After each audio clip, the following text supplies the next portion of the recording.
मेरे प्यारे भाइयों और बहनों,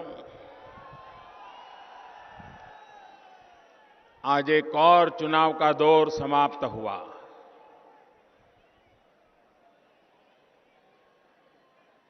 हिंदुस्तान भर में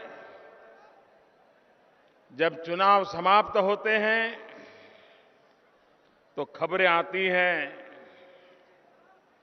कि शांतिपूर्ण ढंग से चुनाव पूर्ण हुआ।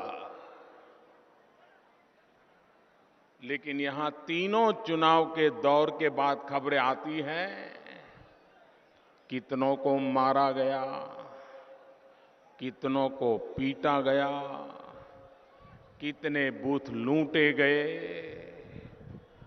ये सब क्या है? ये घटनाएं उस बात का सबूत है कि दीदी ने पराजय स्वीकार कर लिया है।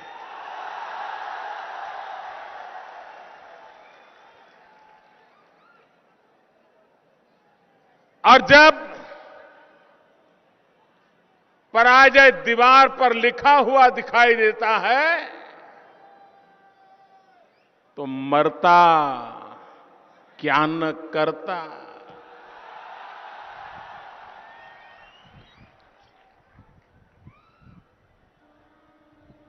लेकिन दीदी, अब बंगाल की जनता आपको भली भांति पहचान गई है। जिस परिवर्तन के लिए बंगाल की जनता ने आपको जी भर करके समर्थन किया, जी भर करके समर्थन किया, वो परिवर्तन आप में देख करके इतनी गुस्साई हुई है, इतनी गुस्साई हुई है कि अब चुन चुन करके साफ कर देगी उन लोगों को जिन्होंने बंगाल को बर्बाद किया।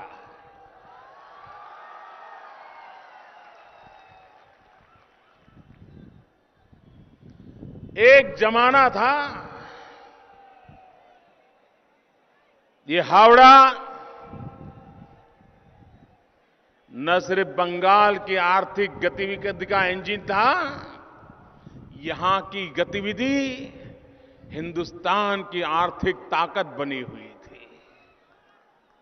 एक जमाना था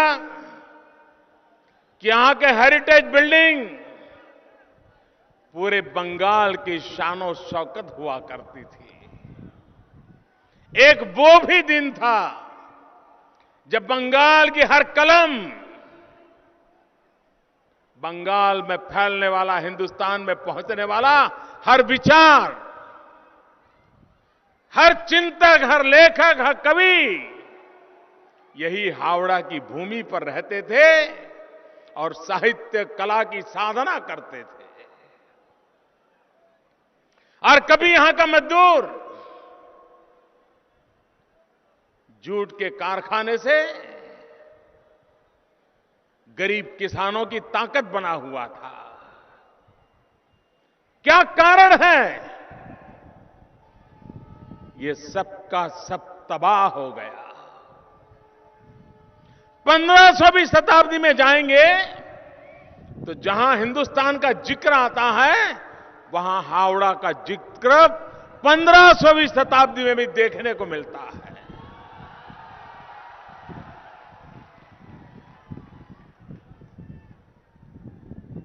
क्या कारण है और इसके लिए कौन जिम्मेवार है? जो हावड़ा कभी बंगाल को नहीं, देश के नौजवानों को रोजगार देता था, उस हावड़ा का नौजवान रोजी रोटी के लिए मुंबई की झुपड़पट्टी में जाने के लिए मजबूर क्यों हो रहा है?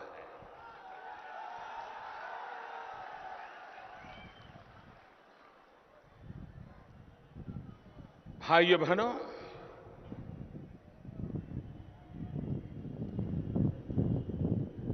कुछ राजनीतिक दलों ने, कुछ राजनीतिक नेताओं ने बंगाल को, यहां की जनता को टेकन फॉर ग्रांटेड मान लिया है। और इसलिए वो मानते हैं कि एक बार हम सत्ता में आ गए तो सत्ता का उपयोग, दुरुपयोग कुछ भी करके हम सत्ता पर चिपके रहेंगे और 5 साल तक उस तिकड़म को करते रहेंगे ताकि अगले चुनाव के लिए रास्ता साफ हो जाए। भाइयों बहनों, देश ने कभी ऐसा बंगाल नहीं सोचा था। देश ने कभी कल्पना तक नहीं की थी कि मेरे बंगाल की ऐसी भी बर्बादी अपनों ही लोगों के हाथों से हो सकती है। और इस चुनाव के मैदान में जो भी दल है,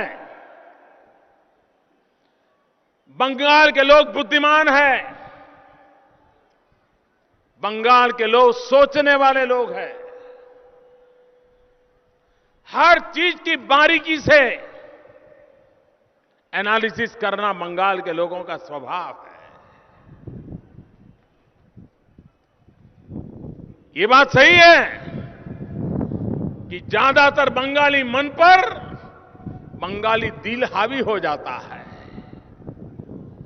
बुद्धि से ज्यादा हृदय प्रभावी रहता है, भावुकता रहती है, इमोशंस का बल रहता है। लेकिन उसके बावजूद भी बंगाल के बुद्धिजन, 4 राजनीतिक दल यहां मैदान में है। मैं पॉलिटिकल पंडितों से आह्वान करता हूं कि इन 4 राजनीतिक दलों का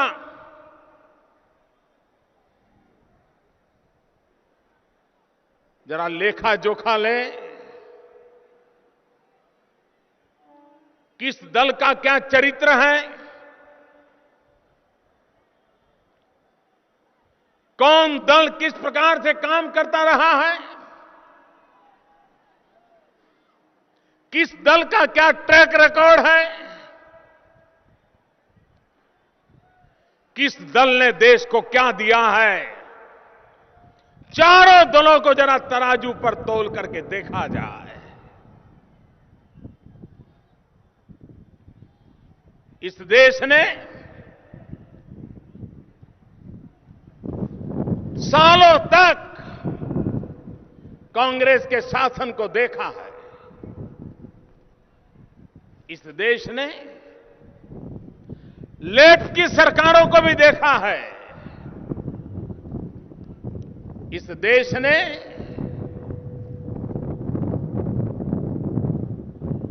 प्रादेशिक पक्षों की भी सरकार देखी है। इस देश ने परिवार आधारित, जाति आधारित दल भी देखे हैं। और इस देश ने आदर्शों और सिद्धांतों पर काम करने वाली भारतीय जनता पार्टी को भी देखा है, परखा है।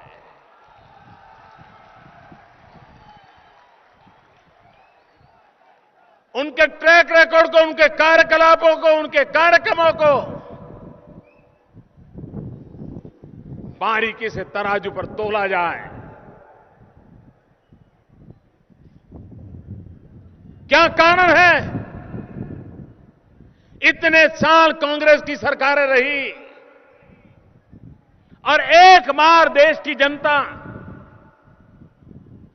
कांग्रेस को हटाती है और कांग्रेस को हटाने के लिए किसी को भी लाने के लिए तैयार हो जाती है। कोई भी मिल जाए वो मंजूर, लेकिन कांग्रेस मंजूर नहीं। और इतिहास कहता है कि हिंदुस्तान में जिस कोने से कांग्रेस गई 25-25, 30-30 साल तक कभी वापस नहीं आई है।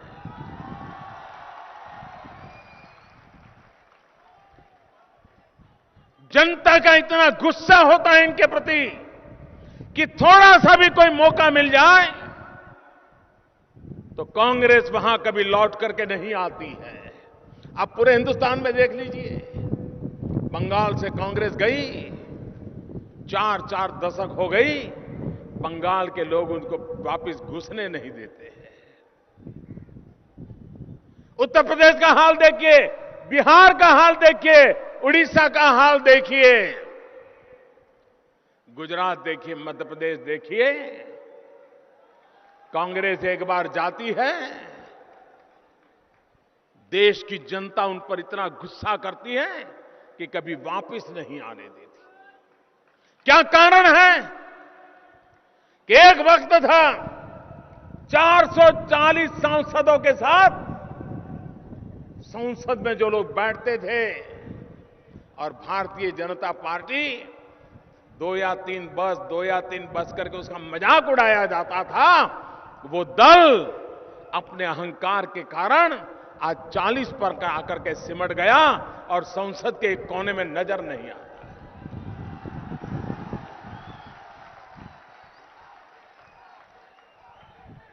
आज देश की जितनी समस्याएं हैं, अगर गरीबी है, बेरोजगारी है, बीमारी है, अव्यवस्था है, क्या अंग्रेजों ने विरासत में यह दिया था क्या?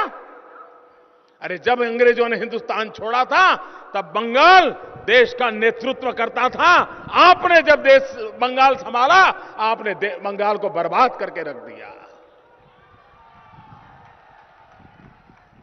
लेप वालों को जहां भी सेवा करने का मौका मिला, क्या किया? आधुनिकता का विरोध, कंप्यूटराइजेशन का विरोध, अंग्रेजी का विरोध, उद्योगों का विरोध, चुनाव जीतने के लिए असामाजिक तत्वों को बढ़ावा देना, रोड बने या न बने, स्कूल खुले या न खुले, अस्पताल हो या न हो, डॉक्टर मिले या न मिले, लोग मरे तो मरे लेकिन राजनीति चलती रहे, यही कारोबार लेखपालों ने किया।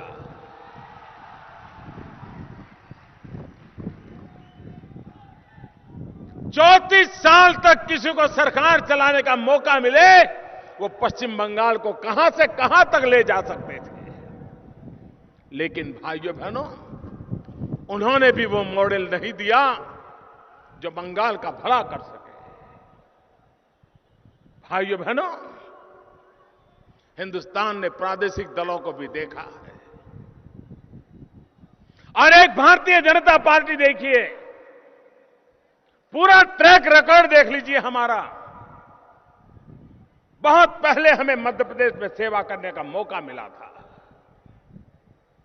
और उसके बाद लगातार भारतीय जनता पार्टी मध्य प्रदेश में विजयी होती रही। एक जमाना था जब इस देश को कुछ राज्यों को लेकर के बीमारू की परिभाषा में रखा गया था। इस बीमारू की परिभाषा में मध्य प्रदेश का भी नाम था। एम जो था वो मध्य प्रदेश का था। क्या कारण है कि कांग्रेस की सल्तनत के समय मध्य प्रदेश बीमारू राज्य बन गया और भारतीय जनता पार्टी को मौका मिला, आज वो राज्य बीमारू से बाहर आ गया, कृषि क्षेत्र में हिंदुस्तान में नंबर 1 पर पहुंच गया। गुजरात को सेवा करने का मौका मिला, विकास के मॉडल के रूप में, विकास के नई ऊंचाइयों के रूप में देश में गुजरात जाने लगा। अगर राजस्थान में सेवा करने का मौका मिला, छत्तीसगढ़, झारखंड, नक्सलवाद का प्रभाव, माओवाद का प्रभाव, हिंसा, अपराध, निर्दोषों को मौत के घाट उतारना, यही वहां का खेल खेलता था। विकास का नामो निशान नहीं था। भारतीय जनता पार्टी को लोगों ने जी भर करके प्यार दिया। आज छत्तीसगढ़ और झारखंड जहां अधिकतम ट्राइबल जनसंख्या है, आज विकास की ऊंचाइयों पर पहुंच रहे हैं। पश्चिम बंगाल के लोगों से मैं कहना चाहता हूं, मैं पॉलिटिकल पंडितों से कहना चाहता हूं, मैं बुद्धिजीवियों से कहना चाहता हूं, और हावड़ा बुद्धिजीवियों का एक इलाका है। मैं आपसे आग्रह करता हूं कि सोचिए, ये जितने राजनीतिक दल हैं, इसमें विकास को समर्पित कोई दल है तो उस दल का नाम है भारतीय जनता पार्टी। और इसलिए मैं बंगाल के लोगों से विकास के लिए आशीर्वाद मांगने के लिए आया हूं। हमारे जुझारू साथियों को विजयी बनाने के लिए आपसे वोट मांगने के लिए आया। मैं हैरान हूं, भारत सरकार यहां ईस्ट वेस्ट मेट्रो के लिए प्रपोजल करे, पैसा देने के लिए तैयार हो, लेकिन राजनीतिक कारणों के कारण मेट्रो के प्रोजेक्ट को रोक दिया जाए।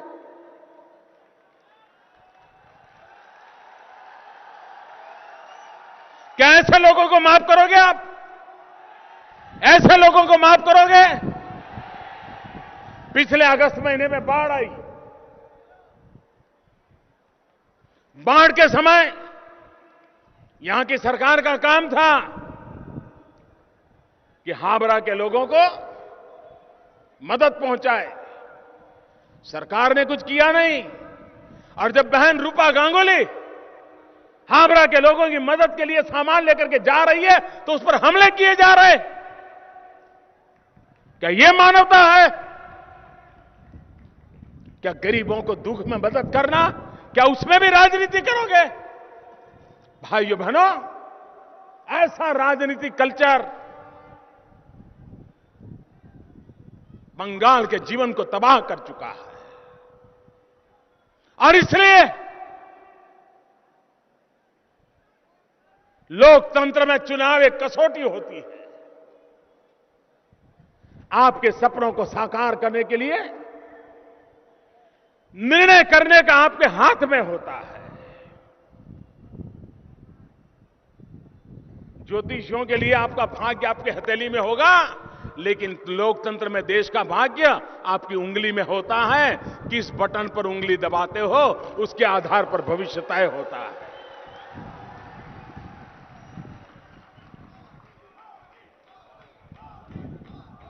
और इसलिए मैं आज हावड़ा की जनता के पास विकास के लिए वोट मांगने के लिए आया। जो गरीबों की बातें करते हैं, पूरे बंगाल में शारदा चिटफंड में सबसे ज्यादा पैसे किसके गए? सबसे ज्यादा पैसे किसके डूब गए? गरीबों के डूबे, और वो भी हावड़ा के इलाके के गरीबों के डूबे। ये शारदा चिटफंड वाले कौन थे भाई? उनका नाता किस राजनीतिक दल के साथ था? किस दल के नेता शारदा चिटफंड के साथ चिपके हुए थे? और जो जेल में गए, वो बयान देके कहते हैं कि किसके घर में मीटिंग हुई थी, कब मीटिंग हुई थी, और पैसे कहां रखने का तय हुआ था। ये सारी बातें बताते हैं। जिन्होंने गरीबों के पैसों को लूट लिया, भरोसा देकर के लूट लिया, सपने दिखाए, इतने पैसे रखो, इतने साल में इतने हो जाएंगे, आपकी बेटी बड़ी हो जाएगी, उसकी शादी के समय रुपया आ जाएगा। अभी पैसे यहां रख दो, जब मकान बनाना होगा इतने रुपये मिल जाएंगे। अभी पैसे हमारे यहां दे दो, आपका बच्चा बड़ा हो जाएगा तो कॉलेज में पढ़ने के लिए पैसा मिल जाएगा। गरीब ने, बेचारे ने रुपये पैसे नहीं, अपनी जिंदगी के सारे सपने शारदा चिटफंड में जमा करवा दिए थे और आप लोगों ने उन शारदा चिटफंड के माध्यम से उन गरीबों के पैसों को लूट लिया। गरीबों की बातें करने वाले लोगों को यह हक नहीं बनता है, यह हक नहीं बनता है उनको। और इसलिए भाइयों बहनों, दिल में एक पीड़ा होती है कि मेरे बंगाल के गरीबों का ये हाल करने वाले लोगों को एक पल सार्वजनिक जीवन में रहने का अधिकार नहीं होता है। भाइयों बहनों, राजनीति अपनी जगह पर है, लेकिन गरीब की जिंदगी रौंदने का अधिकार किसी को नहीं मिलता है।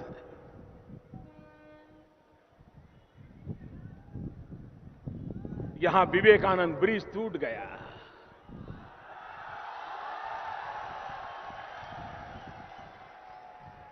ये किस बात का सबूत है? ये ब्रिज टूट गया किस बात का सबूत है दोस्तों? ये भ्रष्टाचार का जीता जागता सबूत है कि नहीं है?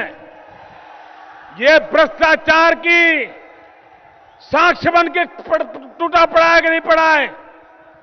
इसने निर्दोषों की जान ली है कि नहीं ली है? अगर एक निर्दोष की जान चली जाए तो अदालत जिंदगी भर की जेल दे देती है। आपके कुकृत्यों ने इतने लोगों की जान, जिन्होंने शुरू किया वे भी जिम्मेवार, और जिन्होंने पूरा करने का प्रयास किया वो भी उतने ही जिम्मेवार है। दोनों जिम्मेवार हैं। और इसलिए भाइयों बहनों, और जो चेहरे शारदा में दिखते हैं वही चेहरे नारदा में दिखते हैं। जो चेहरे नारदा में दिखते हैं वही चेहरे विवेकानंद ब्रिज के हादसा में दिखते हैं।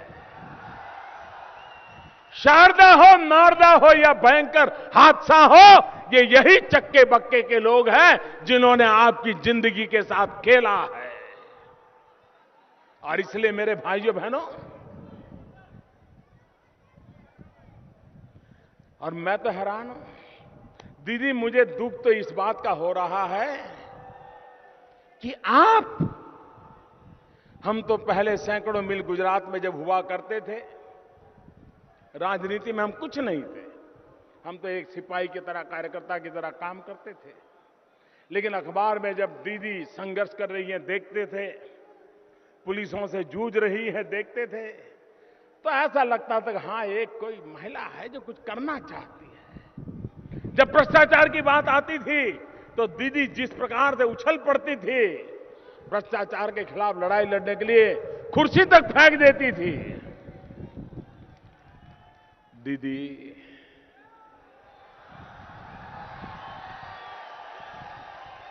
ऐसा परिवर्तन कैसे हो गया?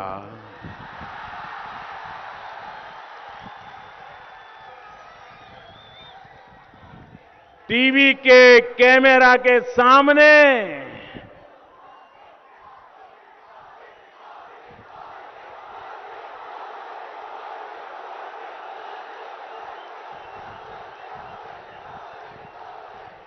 टीवी कैमरा के सामने कितना लाए हो? अच्छा, लाओ लाओ, और ऐसे कुर्ते में रख देते हैं। टीवी पे देखा कि नहीं देखा आपने? और चेहरा कितना भोला भाला था, ऐसा लगता था ये तो रोज की आदत वाले लगते हैं। दुनिया भर के उपदेश सुनाना, पूरी संसद को सलाह देना और जेब में रुपये देना। और कुछ लोग तो टीवी के सामने कह रहे हैं इतना कम क्यों लाए? तो कहता है दूसरे थोड़े दिन के बाद दूंगा, तो कहते हैं कि जल्दी करना। एक और कह रहा है कि भाई मुझे तो दिया लेकिन थोड़ा उनको भी दे दो, थोड़ा संभालना पड़ेगा। ये मिल बांट करके खाते हैं, मिल बांट करके खाते हैं। भाइयों बहनों, ये रुपये किसके हैं? ये जनता जनार्दन के है कि नहीं है? ये पैसे आपके पसीने के है कि नहीं है? ये पैसे आपके सपनों के लिए है कि नहीं है? ये आपके पैसों को जिन्होंने चुराया वे गुनहगार है कि नहीं है? इस चुनाव में सजा करोगे कि नहीं करोगे? ऐसी सजा करो, ऐसी सजा करो कि आने वाले दिनों में किसी की हिम्मत ना हो कि किसी से रुपये लेकर के ऐसे ब्रिज बनाए ताकि लोगों की जिंदगी के साथ खेलने का पाप हो जाए।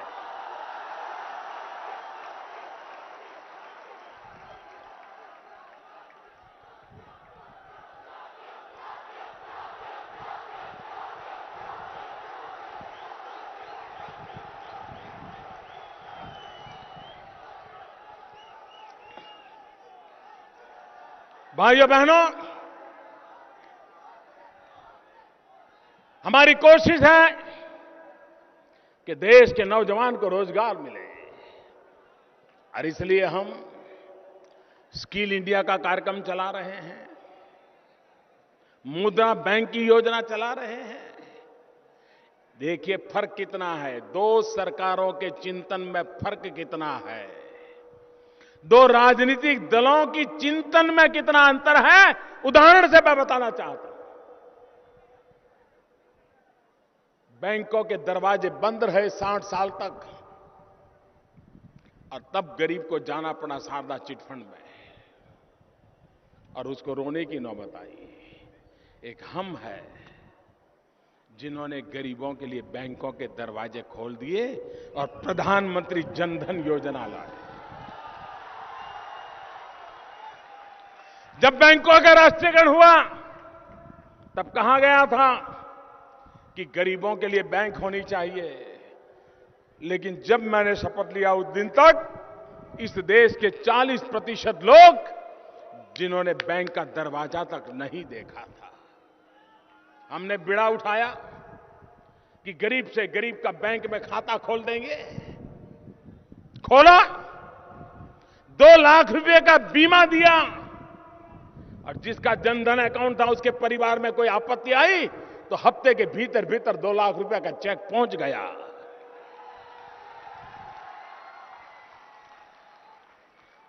हमने प्रधानमंत्री मुद्रा योजना लाई। हमारा गरीब कपड़े बेचता हो, बर्तन बेचता हो,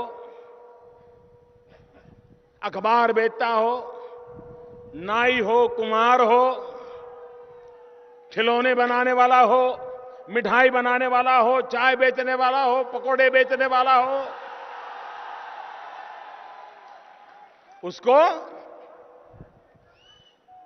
अगर पैसों की जरूरत पड़े, 5,000 रुपए की भी जरूरत पड़े तो उसे साहूकार के पास जाना पड़ता था।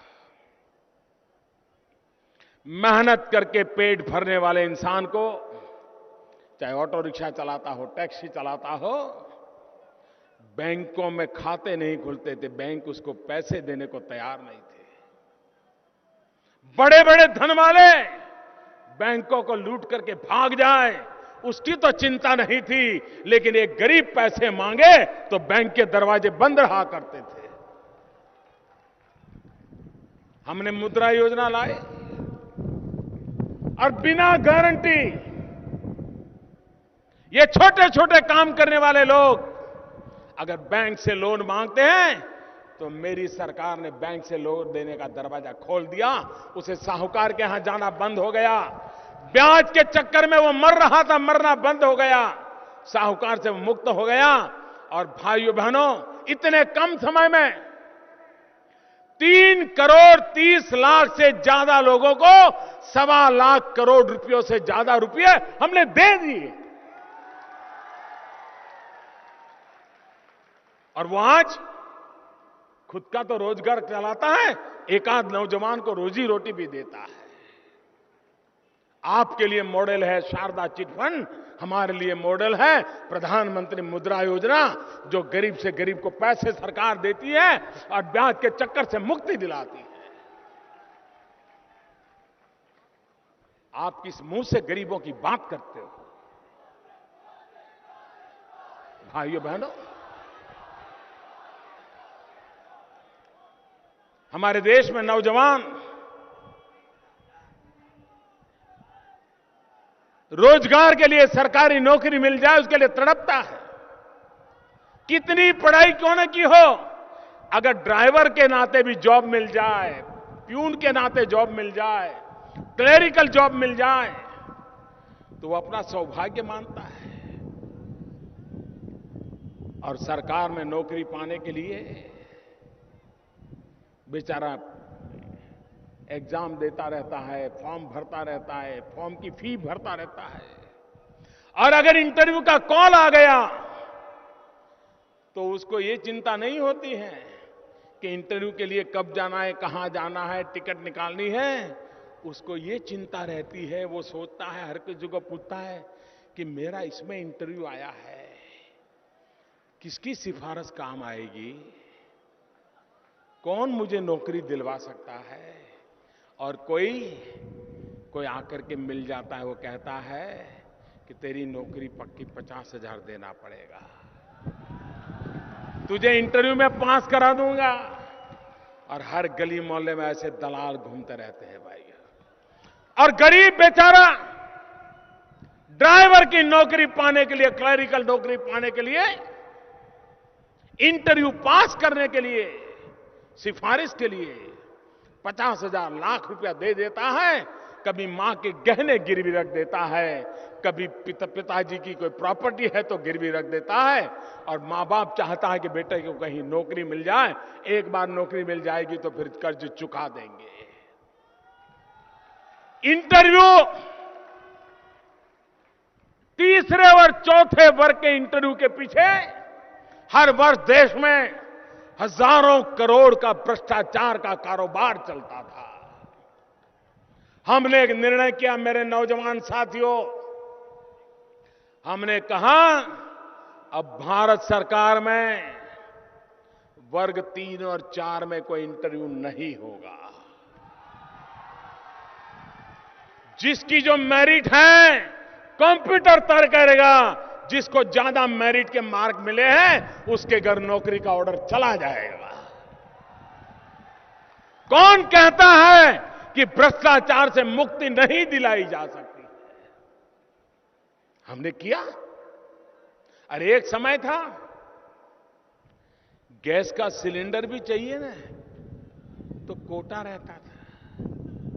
घर में गैस सिलेंडर का कनेक्शन चाहिए तो नेता का कुर्ता पकड़ना पड़ता था।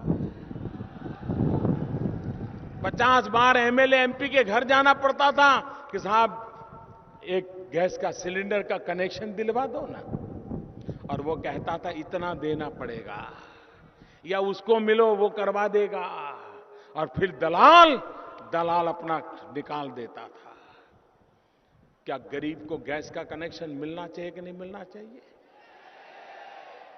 क्या गैस का चूल्हा ये लग्जरी है क्या? भाइयों बहनों, पिछले 1 साल में आजादी के 70 साल होने रहे हैं। 1 साल के भीतर भीतर इस देश में 1 करोड़ गरीब परिवारों को कभी भी गैस का कनेक्शन नहीं दिया गया। हमने पिछले साल दे दिया। भाइयों बहनों, जब चुनाव आता है ना तो ये गरीब की माला जपते हैं। गरीब गरीब गरीब गरीब गरीब गरीब गरीब गरीब गरीब गरीब गरीब गरीब गरीब गरीब गरीब गरीब गरीब गरीब गरीब करता रहता है। लेकिन उनके एक भी काम में गरीबों के जीवन में बदलाव के लिए कुछ नजर नहीं आता है। उनकी गरीबी वोट बैंक को एड्रेस करने के लिए होती है, गरीब को ताकतवर बनाने के लिए नहीं होती है। हमने तय किया, और आपको जानकर के दुख होगा मेरे भाइयों बहनों, जब गरीब मां अपने घर में बच्चों का पेट भरने के लिए लकड़ी का चूल्हा जला करके खाना पकाती है, तो विज्ञान कहता है कि उस मां के शरीर में 400 सिगरेट का धुआं जाता है। 400 सिगरेट का धुआं, एक दिन में 400 सिगरेट का धुआं अगर उस गरीब मां के शरीर में जाता है तो उसकी तबीयत का क्या हाल होता होगा, उसके बच्चों का क्या हाल होता होगा। और ऐसी मेरी करोड़ों करोड़ों माताएं बीमार हो तो मेरी भारत माता कैसे बीमारी से मुक्त हो सकती है। इसलिए हमने एक बड़ा बीड़ा उठाया है। हमने तय किया है, आज हिंदुस्तान में करीब टोटल 25 करोड़ परिवार हैं। उन 25 करोड़ परिवार में 5 करोड़ परिवार ऐसे हैं जो गरीबी में जीते हैं, लकड़ी का चूल्हा जलाते हैं। हमने सपना देखा है,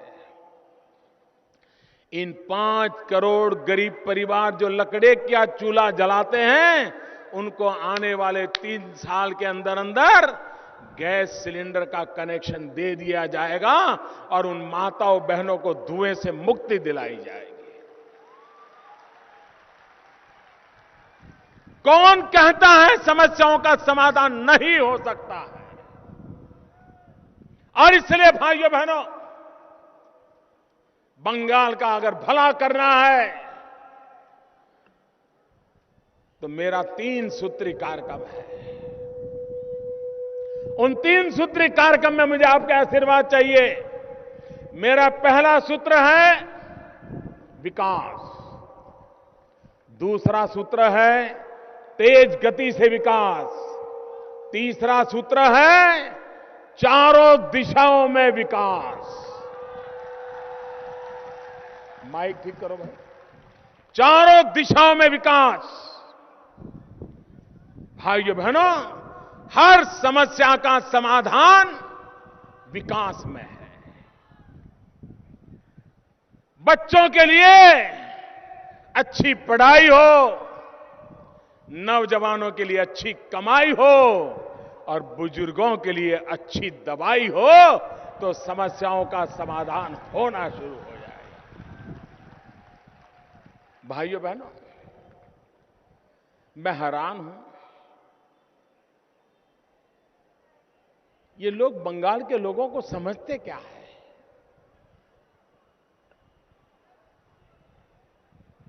मैं हैरान हूं। ये कांग्रेस वाले, लेफ्ट वाले बंगाल के लोगों की आंख में धूल झोंक रहे हैं। आप 5 साल पहले जब चुनाव हुआ, जरा कांग्रेस के नेताओं के भाषण देख लीजिए पुराने निकाल के। लेफ्ट को ऐसी गालियां दी है, लेफ्ट को ऐसी गालियां दी है और कह रहे बंगाल की बर्बादी का कोई एक जिम्मेवार है तो लेफ्ट वाले हैं। ये कांग्रेस के भाषण हैं। और इस चुनाव में देखिए परिवर्तन। इस चुनाव में देखिए वो कांग्रेस वाले कहते हैं लेफ्ट से बढ़िया कुछ दुनिया में है ही नहीं, ये लेफ्ट वाले बड़े होनहार हैं, ये लेफ्ट वालों को गले लगाओ, बहुत अच्छे हैं, लेफ्ट के साथ कंधे से कंधा मिला करके चल रहे हैं। ये किसको मूर्ख बना रहे हो? मैं लेफ्ट वालों और कांग्रेस वालों को पूछता हूं, क्या आप ये मानते हो बंगाल की जनता इन चीजों को समझती नहीं है? क्या ये मानते हो कि बंगाल की जनता दूध का दूध और पानी का पानी नहीं कर पाती है? क्या बंगाल की जनता इस आपके परिवर्तन को नहीं समझती है क्या? और आप बंगाल के लोगों से मेरा आग्रह है कि शाम को जरा मलयालम टीवी जरा खोल करके देख लीजिए, केरल के किसी टीवी चैनल को खोल के देख लीजिए। जो लोग यहां बंगाल में कम्युनिस्टों को गले लगा के घूमते हैं और जो कम्युनिस्ट बंगाल में कांग्रेस को गले लगा के घूमते हैं, वो 500 किलोमीटर दूर केरल पहुंचते पहुंचते मैं तुझे मारूंगा, मैं तुझे काटूंगा, वो कहता है मैं तुझे मारूंगा, मैं तुझे काटूंगा। ये कौन सा चरित्र है? अगर अच्छे हैं तो वो केरल में भी अच्छे होने चाहिए, अगर बुरे हैं तो वो बंगाल में भी बुरे होने चाहिए।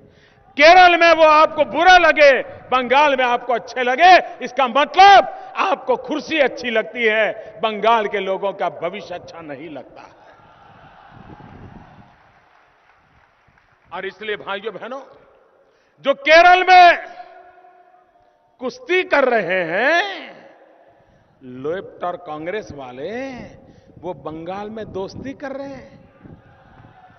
ये राजनीति समझ नहीं आती है कि केरल में तो कुश्ती और बंगाल में दोस्ती। और ये टीएमसी का चरित्र देखिए, पिछले दिनों राज्यसभा के अंदर सारे काम अटके पड़े हैं। देश के भविष्य से जुड़ा कोई काम करने नहीं दिया जाता है। लोकसभा में तो हमारे पास बहुमत है, राज्यसभा में नहीं है। और हमें रोकने का काम कौन करते हैं? देश को रोकने का काम कौन करते हैं? देश के भविष्य को रोकने का काम कौन करते हैं? तीन लोग मिलकर के करते हैं, टीएमसी, लेफ्ट एंड कांग्रेस। पूरा देख लीजिए, यहां चुनाव लड़ रहे हो और संसद में कंधे से कंधा मिला करके भारत के भाग्य को रोकने के लिए षड्यंत्र करते हो। और इसलिए भाइयों बहनों,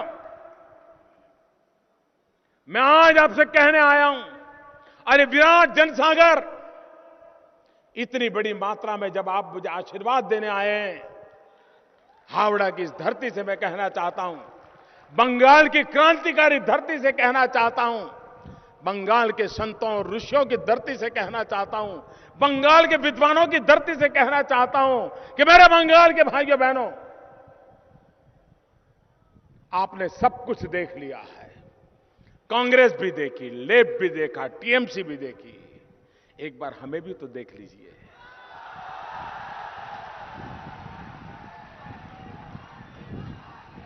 एक बार हमें भी तो सेवा करने का अवसर दीजिए। हम आपके सुख दुख के साथ ही रहेंगे। हम कंधे से कंधा मिला करके आपके साथ चलेंगे। भाइयों बहनों, अब चुनाव अपने आखिरी दौर की ओर आगे बढ़ रहा है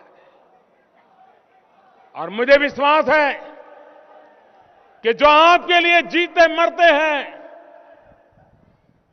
ऐसे हमारे उम्मीदवारों को भारी बहुमत से विजयी बनाइए, बंगाल का भविष्य बनाइए और देश को आगे बढ़ाने में बंगाल नेतृत्व करे, ऐसा माहौल बनाइए। इसी अपेक्षा के साथ आप सबका बहुत बहुत धन्यवाद।